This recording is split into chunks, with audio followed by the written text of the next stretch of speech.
Follow করতে গিয়ে যা হলো। হলুদের কৌটোটা যে মা কোথায় রেখেছে পাচ্ছি তো না দেখতে। হ্যাঁ এই তো পেয়ে গেছি, এই যে কাঁচের গ্লাসের জলও নিয়ে নিয়েছি, এবার তাড়াতাড়ি যাই। কোথায় যে রাখলাম হলুদের কৌটোটা, কাজের সময় কোনো জিনিস খুঁজে পাচ্ছি না, তরকারিটা ফুটছে আর এখন হলুদ পাচ্ছি না।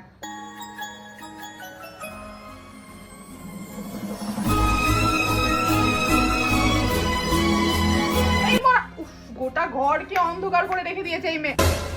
আরে মা, ও এই তো যা ভেবেছিলাম ঠিক, হলুদের কৌটা আপনি নিয়ে বসে আছেন। হ্যাঁ, আমি তখন থেকে রান্না করতে করতে হলুদ খুঁজে মরছি, আর তুই এখানে হলুদের কৌটা নিয়ে খেলছিস? হ্যাঁ, এই বুড়ি গাতি বয়সে এখন হলুদ জল নিয়ে খেলা হচ্ছে? হ্যাঁ রে ধামড়ি মেয়ে, বিয়ে করে সংসার করার বয়সে উনি হলুদ আর জল নিয়ে খেলতে বসেছেন জলগুলি। হ্যাঁ দাঁড়া, তোর বাবা আজকে আসুক, তোকে এই বাড়ি থেকে বিদায় করবো আমি বিয়ে দিয়ে। দাঁড়া দাঁড়া, দেখাচ্ছি তোকে আমি। এই ট্রেন্ড করার চক্করে তো এখন মনে হচ্ছে আমাকে বিয়ের মণ্ডপে বসতে হবে।